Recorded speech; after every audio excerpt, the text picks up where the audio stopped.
everybody, and welcome back to 5 Easy Questions, where we break down the stock market for new investors. Today, I am talking to the CEO and chairman of Standard Uranium, Jon Bey. Thank you so much for joining me today. Oh, you are welcome. Pleasure to be here, Maddy. I am just going to run right into my questions. So, number one, how is uranium going to help the transition to green energy? Well, that's a great question from the macro side of things. So nuclear is what a lot of people refer to as the cleanest source of energy on the globe right now. So it's carbon free and it's baseload power, which means it's 24/7 a day. You can have clean energy coming from nuclear energy. And uranium is the mineral that is used to make the fuel to power nuclear reactors. So as the world wants to go clean, wants to have clean energy, carbon free, nuclear is the safest and best way to do that. And we find the uranium to power the nuclear reactors. So this kind of leads into my next question, but what are the factors driving uranium demand? Is it mostly this push for green sustainable energy?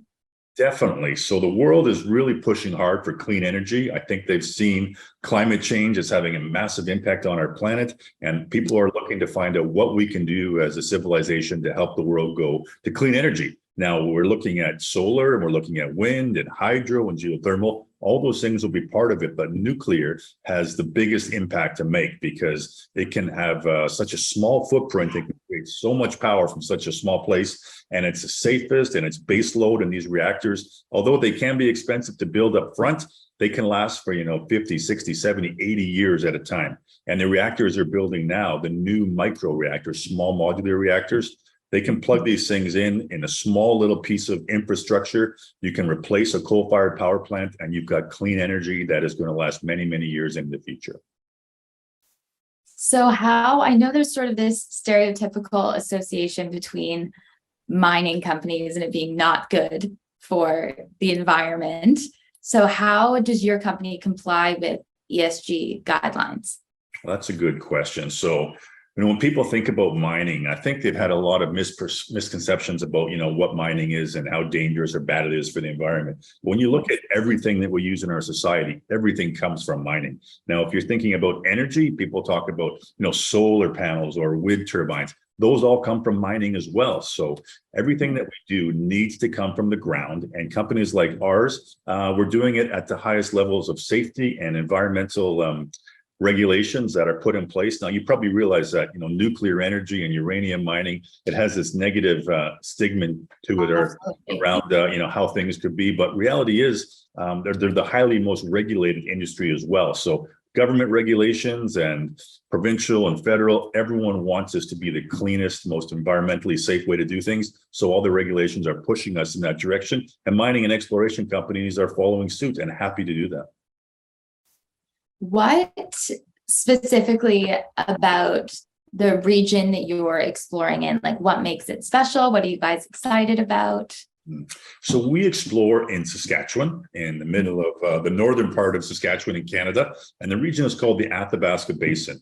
Now, this is known globally as the greatest place on earth to find high-grade uranium. So there is uranium all over the world. It's mined Kazakhstan and Australia and parts of Africa and parts of the US, but in Canada and the Athabasca Basin, what's so special about it is the high grade of the deposits. So you think about, certain mines around the world, most viewers probably don't know this, but, anything like 1% or 0.5% of a mine around the world is seen as really good grades. But in Canada, you can have grades, up into 20%, which is what, things like McArthur River, Cameco's big mine. And you can have drill holes that have grades as high as 80%. So the numbers are staggering compared to the rest of the world. So when you look at the Athabasca Basin, it is known as, people refer to it as sort of as the Saudi Arabia of the oil industry. Athabasca Basin is that for uranium, and that's where we have all our projects.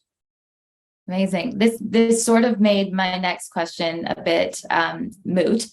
What makes a good uranium project? I guess it's kind of just everything. Yeah, so two things. So you can have projects that have got high grade, but you actually have to have enough of it, enough to make it economic. So when we look for projects and we're exploring, not only are we looking for high grade uranium, we're looking for enough of it to make it worthwhile to build a mine. And that's what we're trying to do. So the projects we're looking at, we're looking for elephants, monster deposits in the world's greatest place to look, which is the Athabasca Basin. So we have 5 projects, and we'll get to those on a later interview. But thank you very much for these wonderful questions, Maddy. Perfect. Absolutely. I just have a really quick rapid fire round. Yeah, take it away. Then you're allowed to get on with your day. Are you ready? These are the tough ones. Okay. Tea or coffee? I'm a coffee guy every morning with at least 2 or 3 cups. Good answer. That's the right answer. What is the first thing you do in the morning?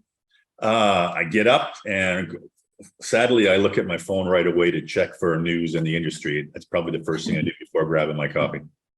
What is your favorite sport to watch?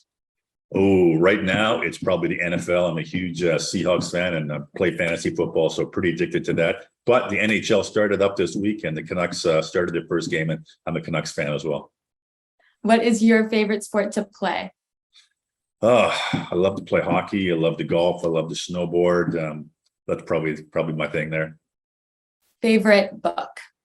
Favorite book. I love John Grisham's books, but I also like getting into some historical stuff. I just picked up a book at the airport the other day on the sort of the history of Russia. So I'm sort of getting caught up on that. It's a sort of a short read though. Value investor or day trader? Value, long-term investor. I do a bit of trading on the side, but I love looking for things longer term. Suit and tie or casual? I have to do both. So I prefer to be casual, but I'm in suit and tie for some meetings, but I'm also at the site in jeans and t-shirts and work boots. So a bit of both. If you had $1,000 to invest, what company would it be if it wasn't your own? Ooh, good question. Well, there was a nice move this week.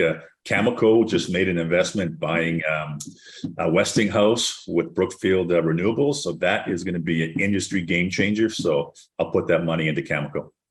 Go. And my very, very last question, what was the last movie that you watched?